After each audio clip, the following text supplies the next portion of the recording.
Bem, pessoal, boa noite. Sejam mais uma vez bem-vindos aqui ao nosso ciclo de palestras GAP Convida. Eu sou Magela, sou líder do grupo de pesquisa em áreas protegidas do Instituto Federal Sudeste de Minas Gerais, Campus Barbacena, e anualmente nosso grupo de pesquisa organiza um ciclo de palestras como forma de capacitar e de aprimorar os nossos pesquisadores e também de aproximar as questões ligadas às áreas protegidas à sociedade. Então, esse ano nós estamos realizando o nosso mais um, né, o GAP Convida 2024, com uma edição muito especial. Estamos recebendo pessoas que atuam na gestão de áreas protegidas em diferentes esferas administrativas e diferentes categorias existentes no Brasil. Essa é a nossa 23ª palestra. Quero lembrar que todas as palestras do nosso grupo estão disponíveis no site, na página do YouTube da nossa ONG parceiro, o Grupo Brasil Verde. Eu coloquei o link fixado aí nos comentários. Também quero informá-los que, para quem está vendo pela primeira vez, né, os câmeras e microfones estão bloqueados por enquanto, mas assim que acabarmos a palestra, basta acenar aí com a mãozinha que eu libero acesso para interação conosco, ou podem enviar perguntas pelo chat. Também quero informar que, caso alguém tenha interesse em receber o certificado de participação no ciclo de palestras, né, a gente não emite certificado por palestra, mas sim pelo ciclo, basta registrar a presença em 7 das palestras oferecidas, ou aqui ao vivo, daqui a pouco nossa equipe disponibiliza o link, ou nas palestras no YouTube, cada palestra tem um link para registro de presença e depois nós enviamos o certificado. Também informo que nós temos um grupo de WhatsApp, tá o link aí, para quem quiser acompanhar todos os nossos eventos, nossas conversas, trocas de experiências. Tem sido um fórum importante para quem se interessa por áreas protegidas, não só no Brasil, mas na América Latina e alguns países europeus também. Essa semana teremos as 2 últimas palestras, as 2 dedicadas a um modelo extremamente importante para a conservação no Brasil, que são as RPPNs, Reservas Particulares do Patrimônio Natural, que são um convite do Sistema Nacional de Unidades de Conservação à sociedade para contribuir com essa importante função de proteger o patrimônio brasileiro. Então, teremos excepcionalmente hoje e amanhã para encerrar o nosso ciclo de 2024. Hoje, muito feliz em receber uma grande amiga já de algum tempo, né? A Maria Cristina Weiland Vieira. Cristina já é uma parceira de trabalho, é geógrafa, com mestrado em geociências e doutorado em engenharia de produção, títulos estes obtidos pela Universidade Federal do Rio de Janeiro. A dissertação de mestrado e a tese de doutorado enfocaram áreas protegidas. Atuou como consultora ambiental e coordenadora de projetos ambientais e participou de vários eventos da Organização das Nações Unidas, atuando junto com ONGs internacionais e grupos majoritários. Atualmente colabora na diretoria e no conselho de 3 ONGs ambientalistas: a Confederação Nacional de Reservas Particulares do Patrimônio Natural, a Associação de Reservas Particulares do Patrimônio Natural de Minas Gerais e o Instituto Sul-Mineiro de Estudos e Conservação da Natureza, além de ser ponto focal no Brasil da Comissão Mundial de Áreas Protegidas da União Internacional para a Conservação da Natureza, da qual tenho satisfação de ser companheiro dela. Cristina vai falar para a gente sobre a importância das reservas particulares do patrimônio natural para a conservação da ave e fauna ameaçada de extinção no Brasil. Tiro, fica à vontade, agradeço sua gentileza de estar conosco aqui, já vou colocar a apresentação para você e passo logo a palavra. Obrigado.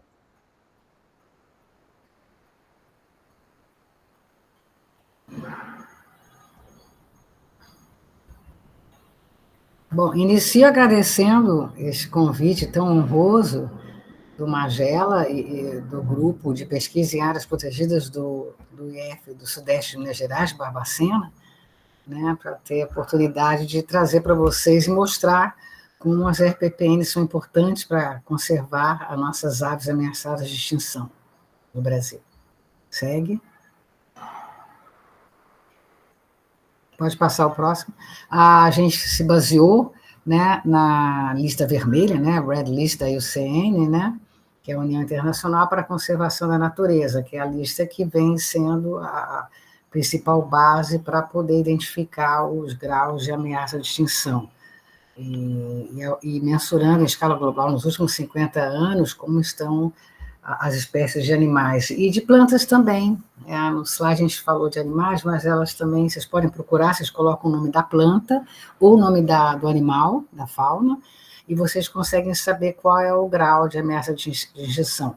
Mas nós também temos, como base de referência também, a trabalhos feitos nas listas brasileiras, e temos um trabalho importantíssimo feito no Jardim Botânica do do CNBOT, Centro de Conservação de Nacional de Flora. Pode passar o próximo. Nós temos várias categorias na IUCN, né? A categoria mais lamentável e triste, né, que seria X, Extinct, de espécies que já foram extintas, né? Também igualmente lamentável e triste, né? W, que seria Extinct in the Wild, que foi extinta na natureza. Depois passamos para aquela que é criticamente em perigo, né? O CR, Critically Endangered. A outra categoria, que também é muito preocupante, é N, Endangered, que é em perigo. E VU, Vulnerable, que são as vulneráveis à extinção. E NT, Near Threatened, que são as quase ameaçadas de extinção. E as, na verdade, menos preocupantes são as que são LC, Least Concern, que são seguras ou pouco preocupantes. Então, a gente vai estar apresentando algumas espécies de avifauna e sempre mostrando a categoria a qual elas correspondem. Pode passar o próximo. O Brasil tem 165 espécies na lista de espécies ameaçadas, e é o país com o maior número de aves que estão ameaçadas de extinção. Seja 12% de todas as aves que estão em risco no planeta. E eu queria mencionar o trabalho importante da SAVEN, né, que é uma organização que está sempre buscando formas, né, conservacionistas de apoiar essas espécies que estão ameaçadas, e 65 espécies já foram beneficiadas direto ou indiretamente pelo programa. A SAVEN é um parceiro muito importante de todos os pesquisadores, especialmente pesquisadores de avifauna ameaçada de extinção. O próximo. A gente vai estar, então, apresentando agora, eu quis fazer uma palestra bem light, né, com pouco texto nessa parte inicial, que foi uma parte, assim, realmente que tivemos que incluir alguns textos, né, e agora vamos estar mostrando, basicamente, imagens, né, das espécies, de algumas espécies importantes de aves ameaçadas de extinção que temos no Brasil, e fizemos por ordem alfabética de família. Pode passar o próximo. Começamos pela família dos gaviões, né, a Cipitridae, né, a Arpia, né, que é menos quase ameaçada, né, é uma foto da RPPN Sesc Pantanal, no Mato Grosso. Né, eu acho que eu ficaria muito emocionada se eu conseguisse um dia avistar uma arpia, né. Eu participei do Avistar no Rio e vi que poucas pessoas já tinham visto a arpia que estavam na plateia. Né. Temos também a águia cinzenta, né, Buteogalus coronatus, que está em perigo, foto da RPPN Santuário do Caraça, de Minas Gerais. Essas duas RPPNs, né, eu chamo elas de RPPNs icônicas, né, são RPPNs da maior importância no nosso país, não somente em função do tamanho delas, porque são muito grandes, né, Caraça é mais de 10 mil hectares, Sesc Pantanal, que são uns 30 mil, mais ou menos, mas pelo acervo de pesquisas científicas que tem essas RPPNs, e também projetos de educação ambiental, né, e a presença de espécies ameaçadas e até a descoberta de espécies novas. São RPPNs muito importantes e que eu recomendo a vocês todos de um dia virem a conhecer. O próximo. mais um dos gaviões, que é o gavião de penacho, né? Spizaetus ornatus, né? Quase ameaçada, né? Que é da RPPN Aves Gerais, em Minas Gerais. Essa RPPN fez contato há pouco tempo conosco, né? Com a ARPENG, com a Confederação, enviaram fotos belíssimas, né? A gente está mostrando as fotos que eles enviaram para poderem incluir nessa palestra que está super atualizada. Próximo. A cabeça seca, né, o Anatidae, né, que é a família de aves aquáticas, né, Mictéria americana, quase ameaçada, né, e é da RPPN Reserva Ecológica Amadeus Botelho, em São Paulo. Agora, da família dos pica-paus, né, Capitonida e o Piculus aurulentus, né, quase ameaçado, né, o pica-pau dourado, em uma RPPN chamada Reserva Paisagem Araucária, em Santa Catarina. A próxima, se não tivesse os slides ia ficar difícil, né, decorar todos esses nomes de locais e de espécies de aves, né, ainda bem que nós temos toda essa tecnologia atualmente. Catartidae, né, a família dos urubus, essa foi uma foto feita na RPPN, que está nas terras da minha família, né, em Minas Gerais, RPPN Fazenda Lagoa. Sarcorhamphus papa, que é o urubu-rei, né, que é menos preocupante, mas também ameaçada. O primeiro a fotografá-la, mas eu acabei não localizando os slides, foi um grande, grande fotógrafo da natureza, Luiz Cláudio Marigo, um dos primeiros a fotografar essa espécie. E é muito emocionante. A gente volta e meia está vendo ele, porque ele faz os ninhos na cachoeira, que fica a 3 quilômetros da sede, onde está o Instituto Sumineiro. A próxima. Corvida, né, a família dos corvos, né, temos essa gralha azul, Cyanocorax cerúleus, quase ameaçada, também da RPPN Reserva Paisagem Araucária, em Santa Catarina. Próximo. Cotingidae, né, uma família muito interessante, né, com muitas espécies de aves, o Dipalgus coditus vulnerável, saudade de asa cinza, a RPPN que tem um nome até, parece meio budista, né, RPPN El Chamar, do Rio de Janeiro. Muitas RPPNs para serem conhecidas, né? Quase 2.000, vamos chegar a 2.000 brevemente, espero. O próximo. Essa também é uma espécie que foi descoberta por um grande ornitólogo, um ornitólogo maravilhoso, que eu tive a honra de conhecer, o professor Helmut Sick, que era um ornitólogo alemão, trabalhou muitos anos no Museu Nacional, eu cheguei a ser estagiária da coleção de aves do Museu Nacional, e ele que descobriu essa espécie lá na fazenda, o Piroderus scutatus, né, menos preocupante, chamado pavó. Foi assim, raríssimas vezes eu avistei lá, é muito difícil. E ele tem um som que dizem que é parecido com fundo de garrafa. Então, essa pode ser uma forma de conseguir identificá-lo. Pode passar o próximo. Furnaridae, né, a família do João de Barro, né, temos também, novamente, da RPPN Reserva Paisagem Araucária de Santa Catarina, temos o Leptastenura sectária, né, quase ameaçado, Guelgrimpeiro, e o cisqueiro, também quase ameaçado, Clibanormes dendrocolaptoides. Na verdade, todos nós estamos chutando quando nós lemos essas palavras em latim. Eu tive um professor de latim para botânica, o professor Caralta, né, que já está no céu dos botânicos, que ele me dizia, né, que o latim é uma língua morta, então ninguém sabe ao certo o som, todo mundo fica chutando qual é o som do latim, né, então estou eu aqui chutando novamente. Próximo slide. Odontoforidae, né, o uru, essa espécie eu gostaria muito de ver, eu nunca vi na natureza. Odontóforos capoeira, em perigo, uma espécie muito rara, também na RPPN Aves Gerais, de Minas Gerais. Pode passar o outro. Passerilidae, né, agora a gente vai começar com as aves menores, né, esse negrinho do mato, novamente uma foto enviada pelos colegas da Reserva Paisagem Araucária de Santa Catarina, o Amaurospisa maesta, menos preocupante. O próximo. Da família dos papagaios, agora a gente vai ter alguns, né, que a gente vai mostrar. O papagaio do peito roxo, né, que tem toda uma campanha, né, envolvida, tem até essa publicação que eu mostro a foto ao lado, né, que um projeto feito em 3 países, né? E essa também, né, essa reserva de Santa Catarina é paisagem araucária, Amazônia vinácea, né, quase ameaçado, papagaio de peito roxo. O papagaio de verdade, né, o papagaio verdadeiro, Amazônia estiva, também menos preocupante, da reserva de São Paulo, reserva ecológica Madeus Botelho. Próximo. Arara azul grande, RPPN Gavião de Penacho, no Mato Grosso do Sul, né, anandorrincos e acintinos, que é vulnerável, né?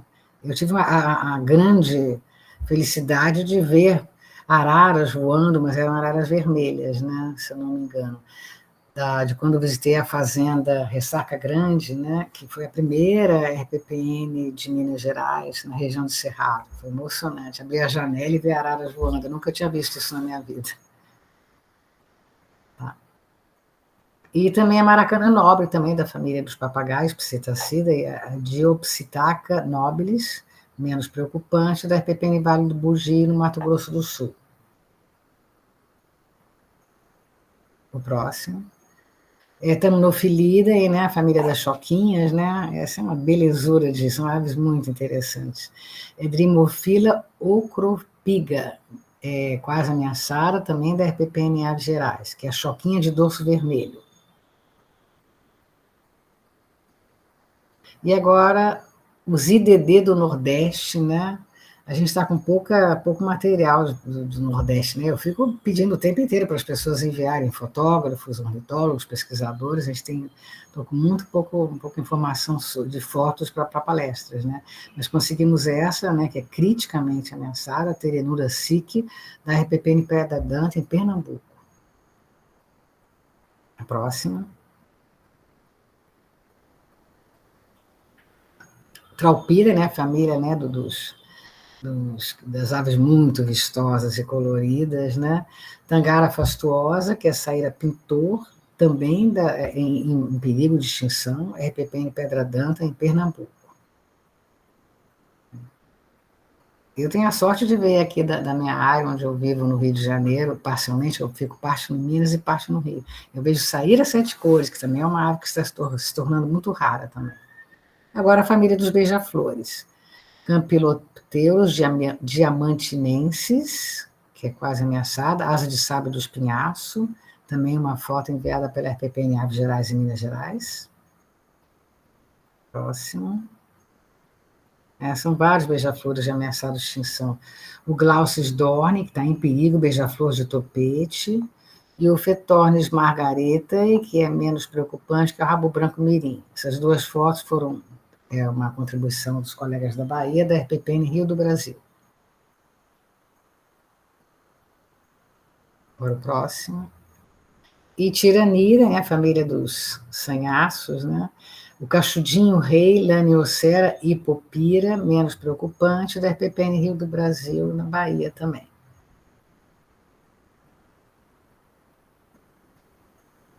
E terminamos aqui, ficou uma palestra, espero que tenham gostado, light, né? Eu queria agradecer, especialmente a Andressa Novaes, que é uma bióloga botânica, que ela tem nos ajudado bastante, ela é colaboradora, trabalha conosco nas várias ONGs, né, em que nós temos projetos e programas, e agradecer muito fotógrafos, pesquisadores, gestores das RPPNs, que foram nos enviando essas fotos dos acervos que eles tinham para colaborar com esta palestra, né, está sempre atualizando. Essa palestra já foi realizada 3 vezes, em 3 avistários diferentes, né, e a gente está sempre tentando atualizar com informações novas, né? Espero que para a próxima avistar a gente tenha mais fotos e mais espécies que a gente possa divulgar. E agradeço a todos vocês pela atenção. Cristina, obrigado pela apresentação, né? Sempre maravilhoso a gente ver a nossa ave fauna. Mas eu queria aproveitar a sua presença aqui para a gente conversar um pouco mais sobre as RPPNs, que, aliás, você citou aí a RPPN Sesc Pantanal, que vai ser o tema da nossa palestra de amanhã, a última palestra, se eu não me engano, a maior RPPN do Brasil, não é isso? E parece que é a maior RPPN do Brasil, sim. Eu não tenho certeza, mas me parece que sim. Pessoal, se Uma alguém... lembrança também que é do. Ai, meu Deus do céu, nós estamos até para combinar com eles participar do nosso 7º congresso, que vai ser em Belo Horizonte, do filho do Roberto Marinho. Tem uma RPPN deles também que é muito grande, mas eu não estou lembrando o tamanho agora. Que ótimo. Pessoal, fique à vontade para perguntas. Se alguém quiser interagir com a gente, é só levantar a mão que eu dou acesso aí a câmeras e microfones ou mandar perguntas aqui pelo chat. Mas eu queria, Cristina, que você falasse um pouco para a gente. Talvez nós temos aqui, estamos com colegas do Uruguai, por exemplo, participando, que você falasse sobre a importância das RPPNs para o Sistema Nacional de Unidade de Conservação. Você que conhece tão bem essa história, tão inteirada da trajetória do movimento social para proteger terras privadas no Brasil. Então, conta um pouco para a gente sobre a sua percepção, inclusive histórica, como isso vem evoluindo com o tempo. Pelo que eu tenho percebido de reuniões internacionais que eu participo, né, as RPPNs, elas são uma das experiências mais bem-sucedidas de conservação em terras privadas no mundo, né? Tanto que a Rede Internacional de Conservação em Terras Privadas, né, que teve o congresso esse ano no Canadá, o próximo vai ser na Austrália, eles estavam fazendo questão de ter alguém participando pela Confederação Nacional de RPPNs. Eu assisti uma entrevista, por acaso, né, assisti uma entrevista que eles fizeram, um vídeo, e eles falando de como eles queriam muito atrair alguém representando a Confederação Nacional de RPPNs para o Congresso, né? E a Confederação seria a entidade formalizada, máxima, representativa das associações e redes de RPPNs no Brasil, né? Porque nós temos CNPJ, nós temos estatuto, né? Então nós temos assento em várias ocasiões importantes. Esse ano a Confederação foi convidada para 2 eventos da maior importância, né, para participar como representante das RPPNs, que foi o Fórum de Gestores do SNUC, que foi lá em Foz do Iguaçu, e também de uma oficina de criação de unidade de conservação que foi em Brasília, né? Porque é a única categoria de área particular que tem no SNUC. Mas houveram alguns erros na época da criação, eu não entendo muito bem o porquê, e ela acabou ficando como, no meio das unidades de conservação, de sustentável. No entanto, ela tem o perfil de proteção integral. Alguns estados estão tentando modificar essa categoria, porque ela, sendo de proteção integral, fica melhor para conseguir recursos, né, de compensação ambiental e de uma série de outras fontes. Então, a tendência futura é que ela venha realmente a ser reconhecida como de proteção integral. Muito bem. Nosso colega Joaquim, do Uruguai, levantou a mão aqui. Fica à vontade, meu caro. Seja bem-vindo aí ao nosso ciclo de palestras. Obrigado. Obrigado, Cristina, também pelo seu tempo. Desculpa por meu mal português. Um segundo. Ok, agora.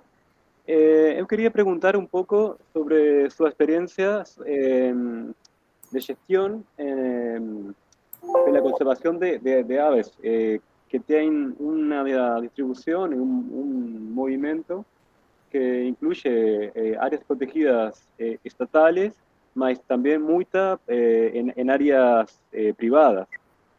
Por ejemplo, aquí en Uruguay las áreas protegidas funcionan como islas, están muy mal conectadas entre sí.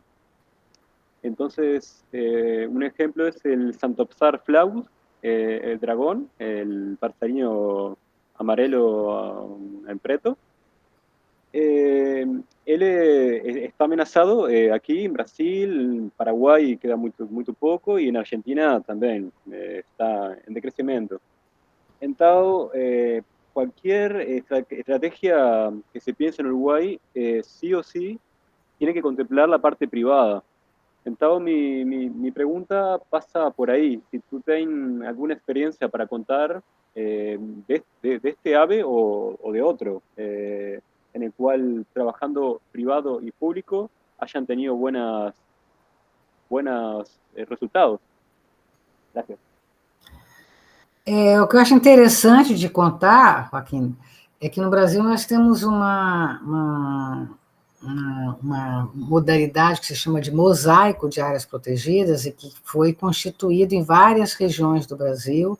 Tem o mosaico da Mantiqueira, tem vários outros mosaicos que foram exatamente para poder terem áreas contíguas, tanto de RPP, de áreas protegidas públicas, como áreas protegidas privadas. Então, esses mosaicos têm essa função de tentar agilizar essa aproximação entre as áreas. Essa é uma forma que você tem de tentar diminuir o efeito maléfico da fragmentação, né, de ecossistemas nativos, não só de floresta, mas de outros também. A outra forma seria de corredores ecológicos, né? No caso, a RPPN Fazenda Lagoa, ela é uma RPPN com 2 corredores ecológicos, que ligam alguns fragmentos florestais. Já fizemos até uma publicação nos anos 90, com o patrocínio da Fundação Boticário, né? E estamos querendo montar um novo projeto para poder avaliar novamente como que está sendo a utilização pela fauna, né? Especialmente pela avifauna, desses corredores ecológicos, né?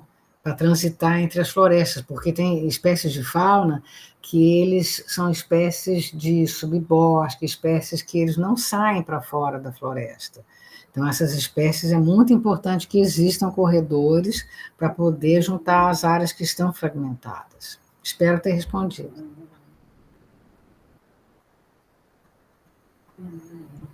Sí, muchas gracias, Cristina. Obrigado, meu caro. No Brasil, né, é importante ressaltar que no cenário da Mata Atlântica, por exemplo, que é um dos principais biomas brasileiros, aliás, sul-americanos, 80% da área conservada ainda está em propriedade privada, então, extremamente importante e relevante a contribuição das propriedades privadas para a conservação não só da avifauna, mas para a biodiversidade como um todo. A Elizabeth levantou a mão. Elizabeth, fica à vontade, por gentileza.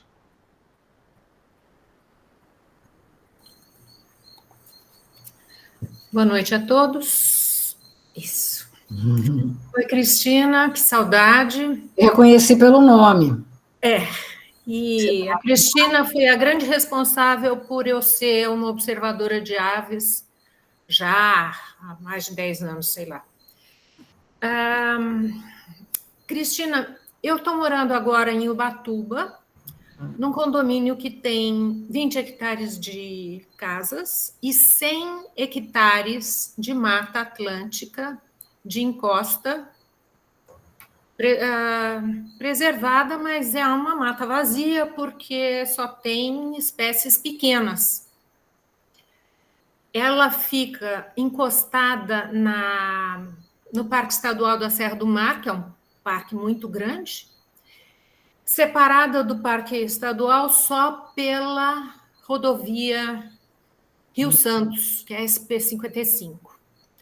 Então, esses 100 hectares, a associação tem interesse em transformar numa RPPN, porque esses 100 hectares estão... já está em cartório que não pode ser, que tem que ser preservado, que é área de preservação. E a gente tem interesse em transformar em RPPN porque a gente queria saber quais são os passos para transformar numa RPPN e eu acredito que a RPPN não paga IPTU, não. Ou IPVA. IPVA. Não, IPVA é de carro. ITR, gente. ITR. Toquei as palavras. Ai, desculpa, gente. Mas não paga ITR. Assim como a reserva legal. A reserva legal também não. A reserva legal não paga. Bom, as duas. Quais seriam... Bom, eu queria saber, primeiro, aqui na nossa reserva, na nossa mata, aparece o apuim de costas pretas, que é uma ave ameaçada.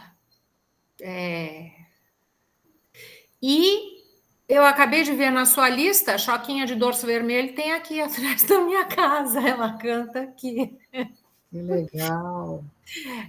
Entre outras aves, eu faço muita lista, 2, 3 vezes por semana eu faço lista. E eu escuto a Choquinha de Dorso Vermelho, eventualmente, não sempre. Eu queria saber se isso ajuda a transformar numa RPPN e quais seriam os passos para transformar essa área de 100 hectares numa RPPN, que inclusive a gente queria fazer ligações por cima da estrada e por baixo da estrada. Porque aqui os animais de pequeno porte aparecem, mas os de grande porte não. Olha, existem 3 modalidades. Eu não creio que no teu município... Qual é o município que vocês estão? Ubatuba. Ubatuba não sei se tem lei municipal, acho que não, nunca ouvi falar. Mas poderia ser RPPN federal ou RPPN estadual. A RPPN federal é muita burocracia. Pelo menos, eu fiz as 2 tentativas com as 2 RPPNs que eu participei afincamente do processo, né, que eram lá no sul de Minas. A que deslanchou foi a RPPN estadual, mas na época tínhamos um governo bacana em Minas, que era do Zé Carlos Carvalho, né, que foi ministro do Meio Ambiente, um excelente ministro, e aí deslanchou com o programa estadual e emperrou lá em Brasília, era muita burocracia, muito, muito complicado. Eu recomendo fazer via estadual, e a Fundação Florestal em São Paulo é uma fundação muito empenhada em apoiar as RPPNs. Já participei de vários eventos que foram promovidos pela Fundação Florestal, eles são realmente, dentre os órgãos estaduais de criação de RPPN no Brasil, a Fundação Florestal, eu creio que seja uma das mais ativas, ela é muito boa. Ela é muito boa mesmo. Depois você me manda um WhatsApp, viu, Beth? Que aí eu tento ver com você os atuais contatos do programa de RPPN lá em São Paulo, da Fundação Florestal. Okay. E vocês já têm um argumento e tanto, né? Que é a existência dessa espécie ameaçada. Mas o principal é que a maior parte da área seja em ecossistema natural, né? O único caso que eu conheço em que não foi criado com ecossistema nativo foi a RPPN do Sebastião Salgado, que é um caso assim fantástico, extraordinário, que ele conseguiu fazer RPPN enquanto ainda estava, acho que, em processo de reflorestamento de uma fazenda de pecuária, né? Acho que é o único caso que eu conheço. E não pode ter, também está dentro de área protegida, né? Pode estar dentro de APA. De APA não tem problema, não pode estar dentro de um parque nacional, de um parque municipal, estadual. Mas só um caso na Serra do Brigadeiro que eles conseguiram fazer RPPN dentro do Parque Estadual da Serra do Brigadeiro, um caso raríssimo, né? Mas, em princípio, não. Mas não é um processo, e vocês têm um grande aliado, que é a Fundação Florestal. A Fundação Florestal realmente, tenho certeza que vai ajudar vocês na criação da RPPN. Depois você me manda no WhatsApp. Mando sim. Tá? E obrigado por estar presente. A turma do COA do Rio, que é o Clube de Observadores de Aves do Rio, viu, Margela e demais participantes? Está todo mundo com saudade da Beth, que ela nos abandonou. Ela está com a gente nos passeios. Eu também tenho saudade do COA do Rio. Bastante. Obrigado, Elizabeth, pela contribuição aí, extremamente importante, né? Precisamos realmente proteger os últimos fragmentos que nós temos, inclusive em grandes condomínios, né? Porque ainda mantém um pedaço importante, e aí tem muito a ver com a observação do Joaquim, né? Da importância de proteger esses fragmentos, garantirmos uma conexão para que não só a avifauna, mas toda a biodiversidade circule pela paisagem de uma maneira efetiva, garantindo a existência das populações minimamente viáveis geneticamente para se manter ao longo do tempo, né? Então, é importante que as áreas protegidas não sejam vistas apenas como ilhas de conservação, mas como componentes da paisagem e permitindo esse fluxo genético importante, né? Então, muito, muito bom, muito obrigado aí pela participação. Eu vi que o outro colega levantou a mão, mas também tem uma pergunta no chat aqui, depois eu volto, vou intercalar, como a gente sempre faz. O Guilherme, que é nosso pesquisador aqui, pergunta se você tem dados, Cristina, sobre como está a situação atual das espécies de aves relacionadas às zonas úmidas áreas de estuário, alguma coisa assim, lagos interiores? Acho que essa pergunta seria... porque eu não sou ornitóloga, né? Eu sou uma amante das aves, né? Eu sou observadora de aves. Essa pergunta seria melhor respondida por pesquisadores que trabalham com áreas úmidas, né? Eu posso, talvez, vou colocar aqui no chat o e-mail, aí ele me manda um e-mail depois, eu tento fazer ele entrar em contato com alguns pesquisadores do RI que podem direcioná-lo para quem está trabalhando com áreas úmidas, né? Na RPPN Régua, é uma RPPN que tem uma riqueza imensa em áreas úmidas, né? Talvez o Nicholas Locke, da RPPN, ele tenha contatos bons de pesquisadores de aves de áreas úmidas, porque lá é uma área assim, extraordinária em termos de aves de áreas úmidas. E também complementando para a Beth, também no caso da RPPN dela seria a corporativa, que é de uma pessoa jurídica, né? Que é uma classe importante de RPPNs. Eu vou contribuir aqui com o Guilherme, aproveitar que a gente está gravando, inclusive, vai ficar disponível, né? Nós estudamos já há quase 30 anos, já quase 22 anos, perdão, a região de Guaraqueçaba, no sul do Brasil, litoral norte do Paraná, onde nós tivemos a sorte de reencontrar uma das espécies extintas da região há 40 anos, né?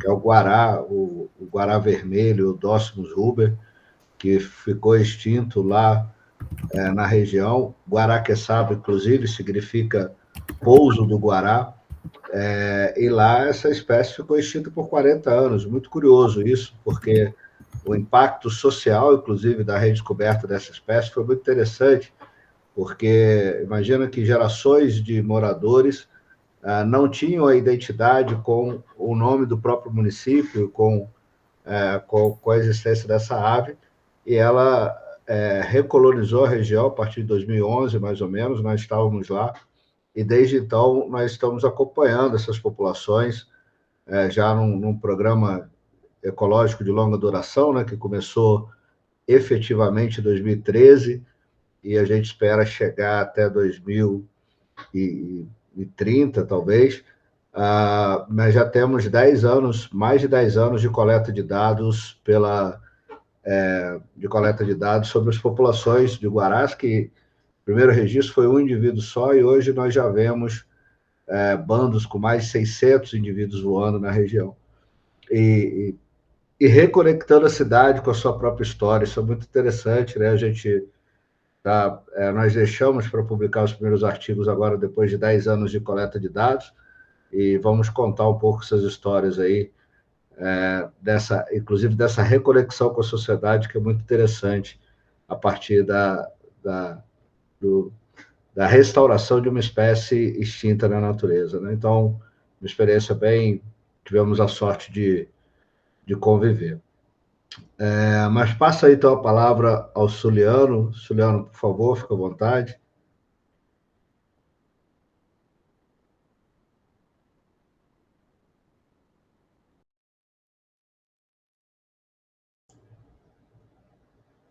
Eu não sei se o Suliano Ferraço levantou a mão, ele não estamos te ouvindo. Agora, talvez.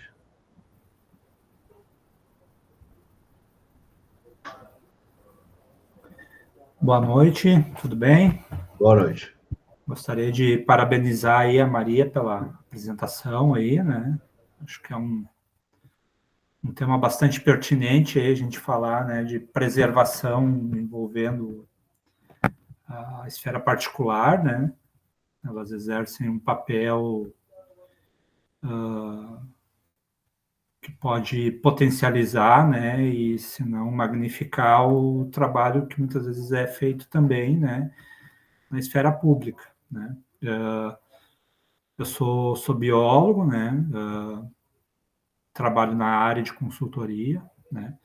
A minha pergunta para a Maria, pelo que eu vi assim na sua fala, né, na sua apresentação, você tem um papel bastante importante, assim, né? Se destaca assim de ter bastante relações assim com lideranças de RPPNs, né?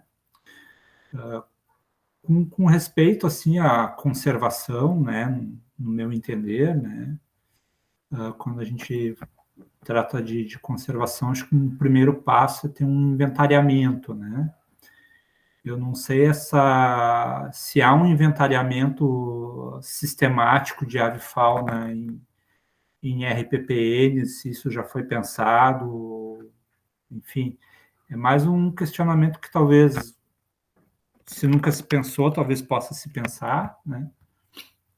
Mas que eu vejo que a partir daí pode-se pensar ações também, né, de conservação, que foi um ponto assim que me chamou um pouquinho a atenção, que eu senti um pouco falta na tua fala, assim, de ações, né?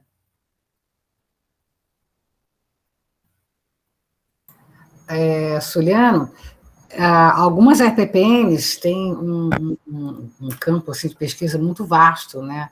A Salto Morato é uma das que tem maior número de pesquisas feitas, Caraça, Sesc Pantanal, certamente. Nessas RPPNs já foram feitos, certamente, levantamentos de avifauna. Um outro exemplo que eu dou, uma RPPN menor, mas que nós tivemos assim, a grande sorte de ter contato com o Fernando Pacheco, que é um dos maiores ornitólogos do nosso país, né? E Fernando, ele começou um levantamento nos anos 80 da Fazenda Lagoa, quando ainda não existia RPPN, nem existia o programa de RPPNs ainda. Começou em 2000, né? Mas começou mais ou menos anterior a 2000, mas na época não tinha ainda RPPN. Tinha a figura de refúgio particular e outras, né? Mas não oficial.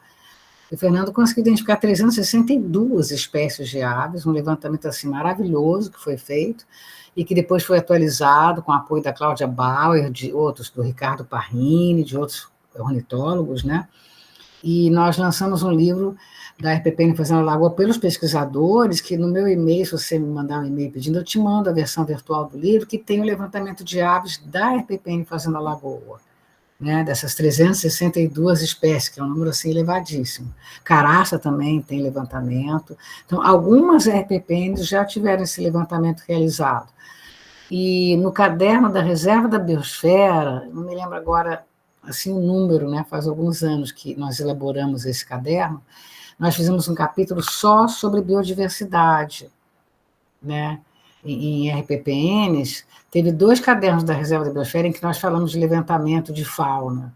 Então, nesses cadernos da Reserva da Biosfera foram citadas várias RPPNs que já tinham feito algum levantamento já de avifauna também. Então, são duas. As fontes são procurar algumas RPPNs como Caraça, Salto Morato, Sesc Pantanal. Eu posso te enviar o livro da Fazenda Lagoa, e esses 2 cadernos da Reserva da Biosfera foram os 2 únicos cadernos dessa coleção que enfocaram RPPN, e lá também tem bastante informação sobre levantamento de fauna em RPPN. Obrigado, Suliana. E aproveitar seu comentário de lembrar, né, que a avifauna tem um atrativo social muito interessante e que tem movimentado, não só no Brasil, mas em diferentes países do mundo, o que a gente chama de ciência cidadã, né? Graças aos milhares de observadores de aves amadores, né? Não profissionais da área necessariamente, nós temos grandes coleções, uma grande coleção de informações disponíveis na internet sobre espécies, sobre padrões de identificação, muitos guias, né, localização geográfica, temporal, espacial, temporal. Então, de fato, é uma possibilidade muito grande. E aí eu queria que Cristina, você se aprofundasse também, comentasse um pouco sobre como você vê o potencial das RPPNs para receber esse turismo que está crescendo no mundo, não só de observação de aves, turismo de observação de natureza, mas o turismo de observação de fauna, né? Turismo de natureza como um todo. Como você tem visto, você acha que as RPPNs brasileiras estão inseridas nesse processo, estão interessadas em receber esses turistas, estão preparadas para, assim como você citou Salto Morato, que é um exemplo desse segmento, não só no Brasil, né? Mas você acha que as RPPNs, de modo geral, estão engajadas em ver nessa possibilidade do turismo de natureza uma fonte de desenvolvimento e de manutenção econômica, inclusive, das próprias áreas? As RPPNs, nas RPPNs são permitidas 3 atividades, né, que são pesquisa científica, educação ambiental e visitação, né, que seria o ecoturismo. E tem várias RPPNs que já têm todo um programa de visitação implantado, mesmo antes de serem RPPNs, né, a Fazenda Lagoa é um exemplo disso, né. Nós já tínhamos visitação desde os anos 80, Caraça também, antes de criar a RPPN. Então, várias já têm todo uma questão de envolvimento com turismo ecológico. Talvez o Caraça seja um dos mais, assim, que eu conheça, mais relacionados. Eles têm recebem uma quantidade imensa de turistas, devem ter tido um impacto muito grande na época da pandemia. Eles têm até alojamentos lá, eles têm hospedagem, né? O Sesc Pantanal, eu não sei bem qual é o esquema, se tem que ser assim meio oficialmente. Salto Morato, nós tivemos um convite oficial para conhecer, mas tem algumas RPPNs que já têm como uma atividade comercial e de manutenção a recepção de visitantes para turismo ecológico, né, turismo de natureza. Então, acho que isso é uma tendência que vai crescer cada vez mais e vai permitir que as RPPNs possam se manter, né, com taxas de visitação, com verbas recebidas por hospedagem, isso vai ser muito importante, né? A régua tem todo um espaço, né, para hospedagem, tudo. A régua tem um esquema de visitação imenso. Eu acho que, em termos de avifauna, eu acho que a régua talvez seja uma das que mais recebe observadores de aves. Só o COA do Rio de Janeiro já organizou não sei quantas excursões e passeios lá na régua, né? Que ela fica perto do Parque Estadual dos Três Picos, né? Mas tem várias outras também que tem. A questão de pesquisar, sair pesquisando. Mas pelo Google, a gente consegue achar muita coisa. E aproveitando o seu comentário, Cristina, eu acho que é importante, até para quem está pensando em criar RPPN, como a Elizabeth e os seus vizinhos lá, a gente pensar nos desafios ou que existem para a manutenção das RPPNs, né? Primeiro, o que você acha que motiva as pessoas a criar a RPPN e quais os grandes desafios você entende que são os principais quando se trata da manutenção dessa área? Por exemplo, é importante dizer que pela própria legislação, uma vez criada uma RPPN, o proprietário assume a responsabilidade da proteção da área, o ônus da proteção da área, né? Então, e isso, obviamente, custa dinheiro, custa investimento, custa tempo, enfim. Então, eu queria que você comentasse sobre esses 2 aspectos, motivações e desafios para a criação e gestão das RPPN. A motivação principal, me parece, né, não sei se eu posso afirmar, mas pelo menos das pesquisas que eu fiz e publicações que eu participei, que seria realmente o amor pela natureza, acho que seria a principal preocupação. No caso de RPPNs, pessoa física. No caso de RPPNs corporativas, tem todo um lado de compensação ambiental. As empresas criando RPPNs para fazer compensação ambiental, ou para poder mostrar uma imagem mais positiva, mais ecológica também, né? Então, teria esses 2 lados, da RPPN pessoa física e da RPPN pessoa jurídica, né? E agora, quanto a desafios, né? Eu acho que o desafio maior é você conseguir preservar a tua RPPN atualmente, sobretudo a protegê-la das queimadas, né, que eu acho que é o maior risco que a gente tem agora para a natureza brasileira, são as mudanças climáticas. E nesse escopo das mudanças climáticas, as queimadas, né, eu tenho visto assim como a maior preocupação minha lá com a nossa RPPN é a questão da queimada, né, já tiveram queimadas colossais em 2021, que elas estavam subindo o morro e se descessem ou chegar na nossa RPPN, né? Os agrotóxicos também são uma certa ameaça, porque eles acabam contaminando as águas e podem ter afetar a fauna também, né, os agrotóxicos. né? Também são um desafio. E também tem uma forma de desafio que é essa questão da obrigação do plano de manejo. Eu já vi algumas RPPNs passando por dificuldades até de promotores fazendo ação com multa, porque elas não tinham plano de manejo, uma coisa assim. E o plano de manejo ele tem um custo, ele não é uma coisa assim, não é um processo barato. Né? Você tem que contratar um profissional um profissional que é regulamentado para fazer o levantamento, né, do mapeamento da propriedade, mapeamento da RPPN, né, para poder fazer o plano de manejo, né? E isso tem todo um custo, né? O mapeamento é o custo maior, né?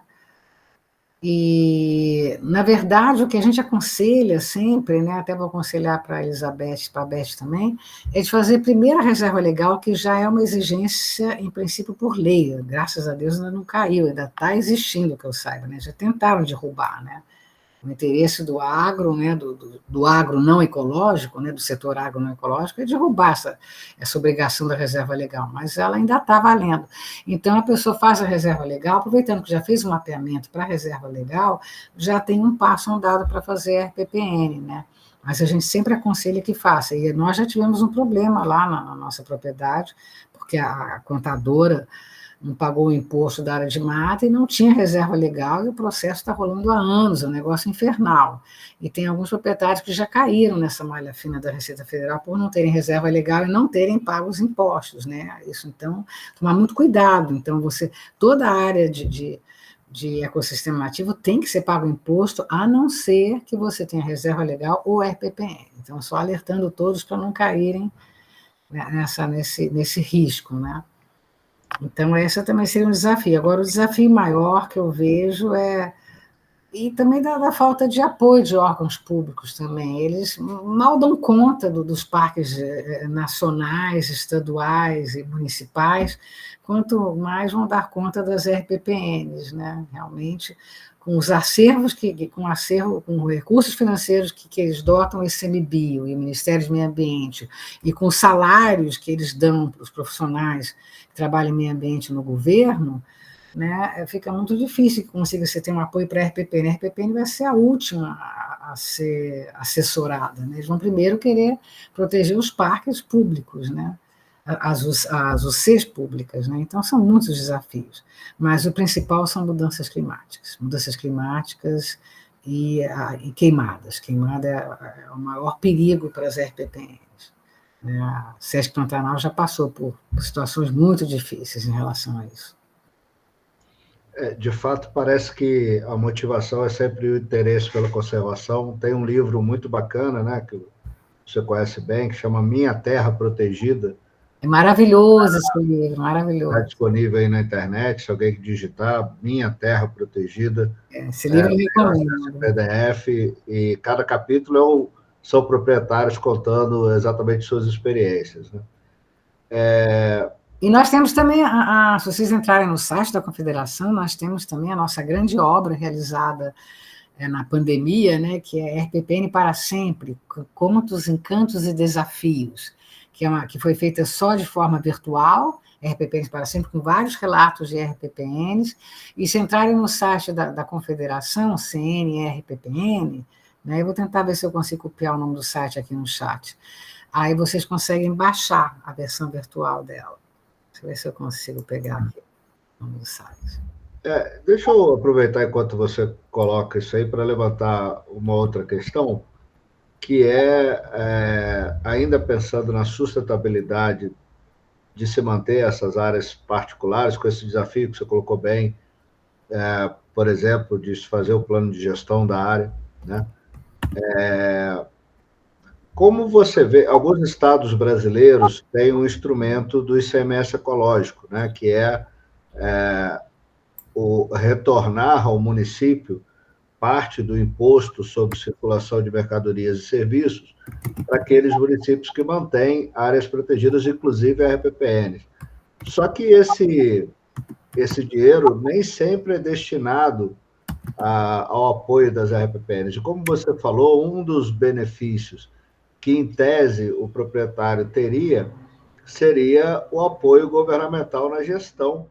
E muitas vezes esse apoio, além de não existir, vira uma fiscalização sobre o proprietário, né? Então, os órgãos gestores, além de não apoiar, às vezes precisam, até com uma atribuição legal, fiscalizar essas áreas.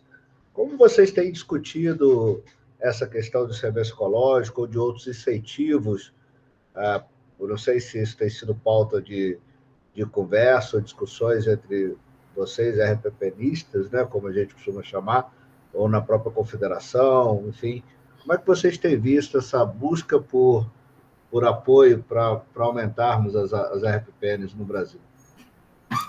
O ICMS ecológico, na verdade, eu descobri, assim, de uma certa forma, recentemente.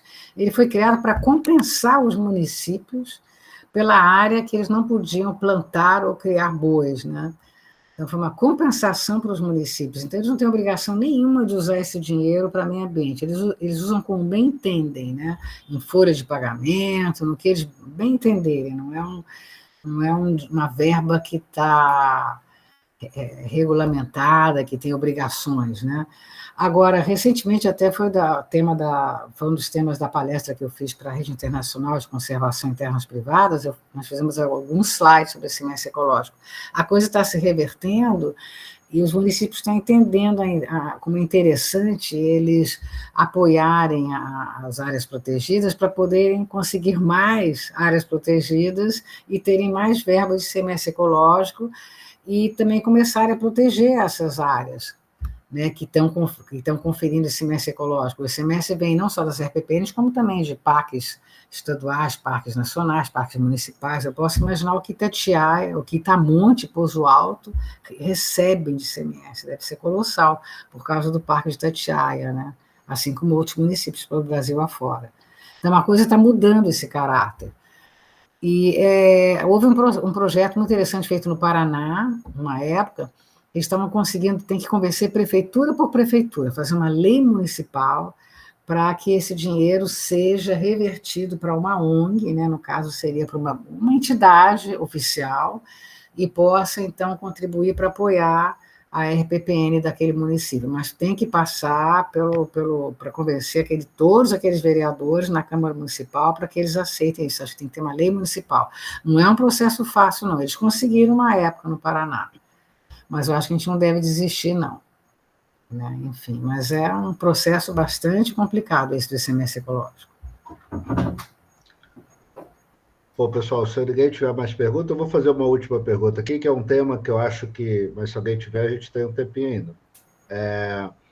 Mas eu queria, pelo menos, tocar no último assunto, que acho que é pertinente, tem sido alguma fonte de discussão também, e aí vou me permitir aqui só explicar para quem não está habituado ao tema, né, que uma das exigências de criação de RPPNs no Brasil é que elas sejam perpétuas, né? Uma vez criadas, elas são RPPNs para sempre, embora continuem sendo áreas privadas.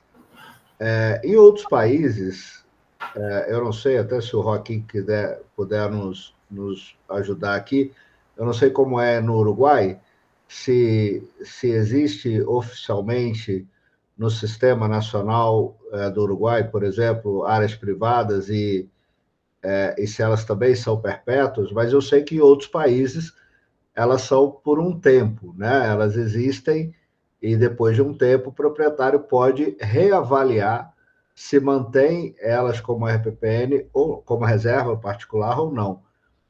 E o debate, aí o Roque está dizendo que não são perpétuos, me parece que na Argentina também não são. E o debate está muito por conta de ser um incentivo a mais ou não, porque muitos proprietários de terra, em tese, se inibiriam a criar RPPNs pensando nos seus netos, né, bisnetos, nas futuras gerações. E há esse debate, afinal de contas, há quem ache que se as áreas são criadas por um tempo, e isso possa ser reavaliado, isso aumentaria o número de reservas num curto período de tempo. Outros acham que não, nós já tivemos a oportunidade de conversar e dialogar com a Sônia Widman, por exemplo, que é, né, uma das precursoras aí das reservas particulares no Brasil, e ela é terminantemente contra, por exemplo, ela é a favor, né, ela é ferreamente a favor da perpetuidade.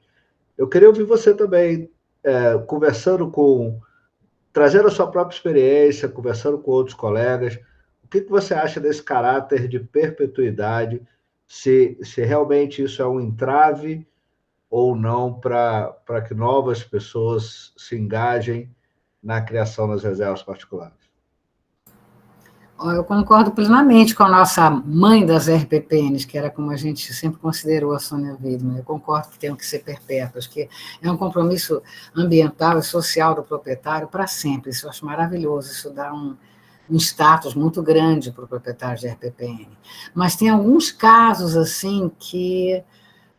para mostrar que o fato de ser perpétuo não atrapalha o comércio das RPPNs. Tem uma RPPN em Minas, em Três Pontas, né, que era do irmão do Wagner Tiso, do Gisleno Tiso. E quando o Gisleno, infelizmente, faleceu, era um pianista maravilhoso, cheguei a ouvir ele tocando num barzinho lá de Três Pontas. A RPPN foi vendida para outro proprietário, então isso não impede que ela seja vendida, ser perpétua, né? Tem um outro caso que esse foi assim, mais atípico ainda. Uma RPPN chamada a Fazenda lá de Caatinga, Fazenda Ressaca, né?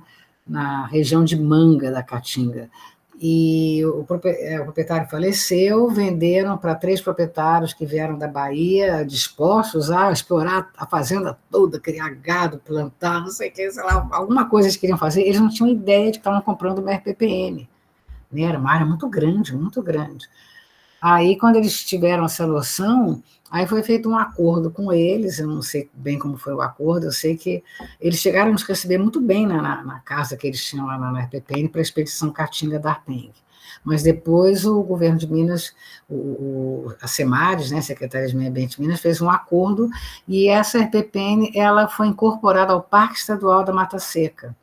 Então, ela deixou de ser RPPN para virar o Parque Estadual da Mata Seca, que é um parque imperdível, com cactáceas maravilhosas, um parque belíssimo que eu recomendo todos a irem conhecer. Então, é um caso, assim, único no Brasil, que eu conheço, de uma RPPN que foi incorporada a uma unidade de conservação pública, né? Mas, em princípio, são eternas, perpétuas, e isso não deixa de poder. Eu mesmo cheguei a vender uma pequena RPPN de 20 hectares para meus irmãos, porque eles estavam querendo fazer certificação de café para venda internacional, e o fato de ter uma RPPN ia dar um prestígio a mais para conseguir facilitar a comercialização internacional do café. Né? Então, a RPPN tem toda uma série de trunfos que a gente não pode deixar de reconhecer. Sem dúvida, mas existe também, é claro, as contribuições particulares que não são necessariamente RPPNs, né, e que têm tido uma importância muito grande no Brasil também. A gente tem a área chamada Legado das Águas, né? E aí a gente precisa entender um pouco mais o Sistema Nacional Brasileiro, porque, de fato, ao transformar em RPPN, você assume, como eu falei, uma série de responsabilidades e compromissos e também, obviamente, os benefícios, mas é importante ressaltar aqui, quero enaltecer também o papel daqueles proprietários que têm historicamente conservado suas áreas, né? Não necessariamente transformar em RPPN, embora isso seja magnífico, uma doação para a humanidade, mas muitos proprietários também têm tido essa visão e muitas vezes evolui, né? A gente tem o caso famoso de Caratinga, do Miguel Abdala, né? Que durante muitos anos manteve a área como uma área protegida sem se transformar em RPPN e depois virou a RPPN. Então, acho que... Na época não tinha, eu conheci a RPPN Feliciano Miguel Abdala, são 900 hectares de Mata Atlântica magnífica, né? Uma coisa assim extraordinária, uma riqueza em primatofauna assim, fantástica. né? E tem uma lembrança muito linda, ele me recebia muito bem, eu hospedava na casa dele, do Feliciano. Mas na época também não tinha um programa RPPN, e ele conservou durante muitos anos, e a família seguiu preservando. Tem um centro de pesquisas lá também. O Ramiro Abdala, neto dele, chegou a participar da APEN durante uma certa época, participou conosco, né? Ele é piloto de avião, né? Eu espero conseguir retomar o contato com o Ramiro também. Então, isso é muito importante. Agora, eu vou tentar convencer esses que ainda não fizeram RPPN, eu vou tentar convencê-los, porque é a forma mais que você mais protege como RPPN.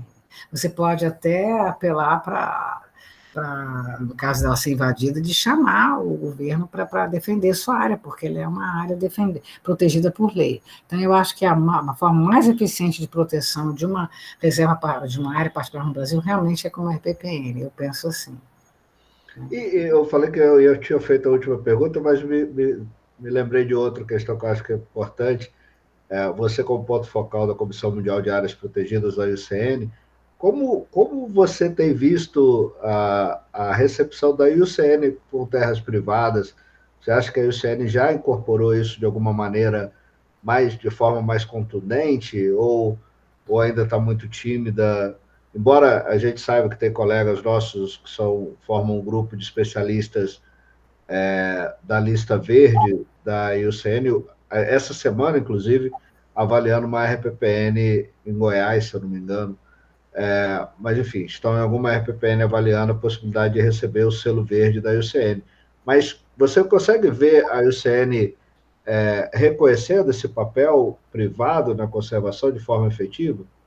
Bom, nós temos aquele grupo que é muito conectado, que é conectado ao ICN, que é o do PPAs, né, de áreas protegidas particulares. É um grupo bastante ativo, né? Eu já participei até de lives e de eventos e reuniões com eles. Acho que seria a maior interação da RPPN da IUCN com as RPPN seria através desse grupo, né? Que é esse grupo de áreas protegidas privadas, né? Que é um grupo conectado com a IUCN. Mas atualmente eu vejo o maior esforço sendo feito no mundo, realmente é do ILCN, que é International Land Conservation Network, que é a Rede Internacional de Conservação em Terras Privadas. Esse é o maior esforço no mundo que está sendo feito para conservação em reservas privadas, é o da ILCN. Né? Mas sempre também interagindo com a IUCN. A IUCN certamente é a maior entidade no mundo relacionada com o meio ambiente, né? Que a gente chama de entidade guarda-chuva, né? NGO, Umbrella NGO. Tanto que eu fiquei impressionada eu consegui ler as 30 avaliações, né? Nessas 2 últimas semanas, eu fiquei lendo 30 avaliações, 30 propostas de proponentes que querem ser membros da IUCN, não somente ONGs, como também instituições governamentais de todos os continentes do mundo.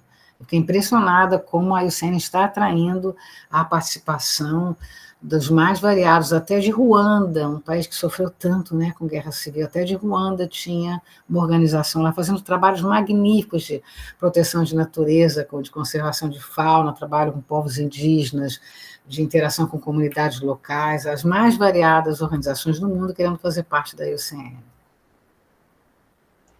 Que bom. O Hélio levantou a mão aqui. Hélio, fica à vontade, por gentileza.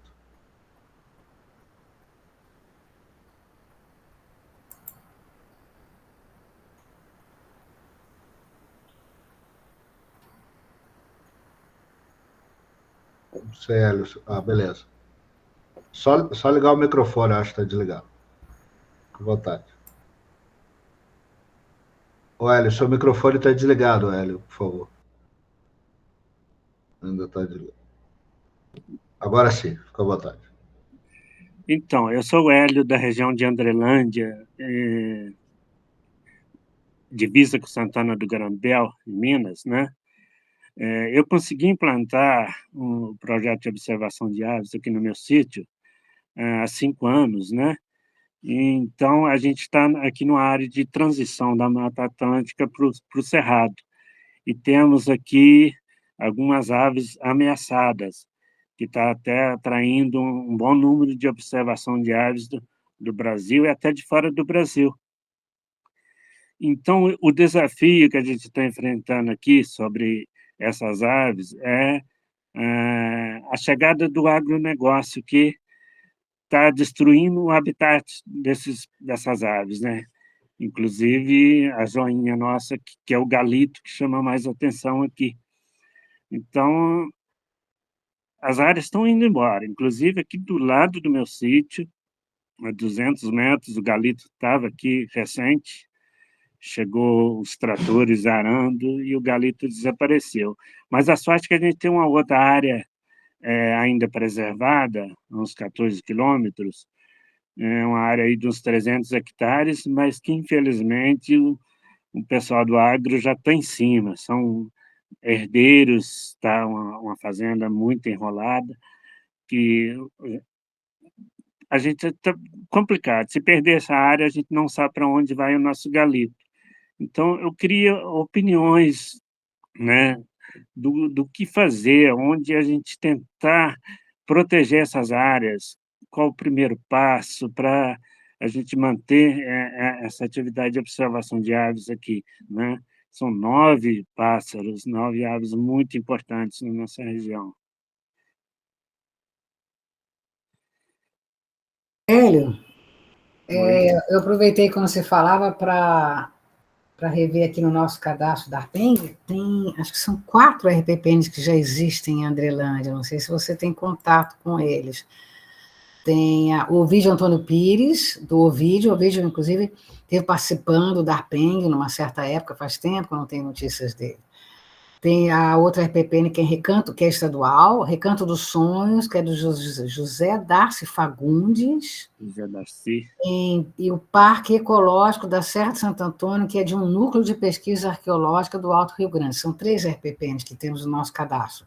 Se houver alguma nova, a gente ainda está atualizando o cadastro, né? Pode ser que tenha alguma nova que a gente ainda não inseriu. Depois, inclusive, eu já botei até o meu e-mail aí no chat para você entrar em contato. Eu posso te mandar os nomes certinhos das RPPNs, depois você me manda um e-mail lembrando, a gente te envia. Né? Sim. Eu acho que a maneira mais efetiva de proteger essas aves seria a criação da RPPN, porque a RPPN, sendo uma área, uma unidade de conservação do Sistema Nacional, você pode chamar até a Polícia Florestal para te ajudar a defender a área, né? No caso de caçadores ou de outros, né? Agora, acho importante também o movimento ambientalista no município, né? Não sei se já existe um movimento ambientalista para tentar conter os efeitos maléficos do agro, né? O agro no Brasil, o agronegócio, ele me parece que tem sido mais perverso do que condizente com conservação da natureza. A gente ainda tem muito que controlar e que conscientizar o setor agropecuário no Brasil, infelizmente. Até, Magela, você falou aí de Barbacena, eu consegui, o meu filho está lá no Instituto Federal, ele conseguiu implantar o projeto IFAVES, lá em Barbacena, junto com o professor Valdir. Então, eu tenho um orgulho muito grande de ter passado isso para os meus filhos, né? O Davi é um observador de fama no Brasil, com apenas 3 anos, 13, né? Então, é um pouquinho da minha história, né, e da tentativa de conservação dessa atividade e conservação da natureza. Eu estou batalhando aqui no meu sítio, humilde sítio aqui na nossa região, tá? Parabéns, hein, Hélio, pelo teu trabalho. Muito legal. Esse trabalho do IFAVES, eu estou aqui em Barbacena hoje, Hélio. Eu sou professor aqui do Instituto, conheço, claro, seu filho, conheço o professor Valdir, já fizemos coisas conjuntas aqui, é um trabalho sensacional. E acho que deu pouco, se me permite, também contribuir com a discussão. Acho que a preocupação nós temos essa preocupação aqui, por exemplo, de preservar os nossos fragmentos florestais, que é um desafio também dentro da própria instituição, onde nós estamos dentro de uma escola agrícola, mas com 40% mais ou menos de área ainda florestal, e a gente vem desenvolvendo vários estudos com vários grupos animais, inclusive avifauna, e como eu disse, né, o pessoal do IFAVES, que é um grupo de observadores de aves, né, observadores amadores, mas que tem dado uma enorme contribuição para o conhecimento da nossa biodiversidade. E eu acho que aí a gente tem 2 pontos, Hélio, que são muito importantes para a gente garantir a conservação. O primeiro é, como a Cristina chamou a atenção, nos aliar a outros conservacionistas, a outras pessoas que têm o mesmo pensamento que nós. Isso nos fortalece. E outro aspecto que é muito importante, que eu acho que aí você tem o patrimônio todo, que é mostrar e induzir cada vez mais o turismo na sua área, né? Mostrar o turismo de observação de fauna, e especificamente o turismo de observação de aves, é um dos que mais crescem no mundo. Então, isso é preciso que a gente mostre à sociedade brasileira e à sociedade mundial que a natureza é um patrimônio que pode gerar renda, pode gerar desenvolvimento econômico para os municípios. Então, acho que isso deve fazer parte aí da sua luta também, não só a conservação dos municípios, mas mostrar para o município que pessoas que, quando vão aí observar as aves, elas frequentam restaurantes, elas ficam em pousadas, elas compram artesanato. Então, há todo um movimento econômico gerado a partir da existência dessa biodiversidade no local. Então, acho que esses dois pontos são muito importantes, sabe? Se eu pudesse dar uma contribuição, além, obviamente, da própria criação de RPPN, que te dá um aparato legal para a conservação dessa área, essa possibilidade de se aliar a outros conservacionistas e promover o desenvolvimento fundamentado no turismo, que isso é o caminho para os municípios do interior a médio e longo prazo, eu não tenho dúvida disso, né?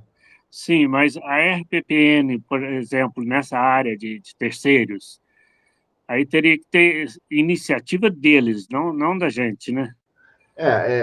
Sim, a RPPN tem que ser a iniciativa do proprietário, né?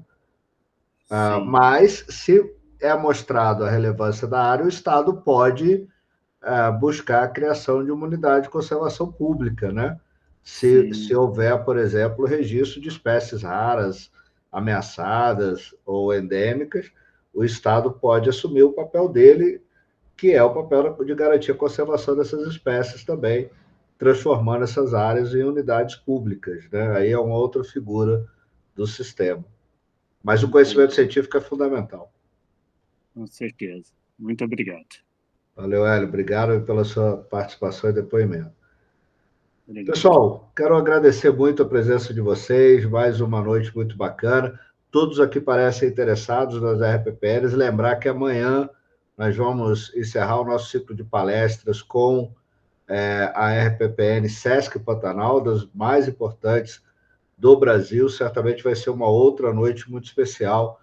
E já deixo aqui o convite para vocês estarem conosco amanhã, às 19 horas novamente.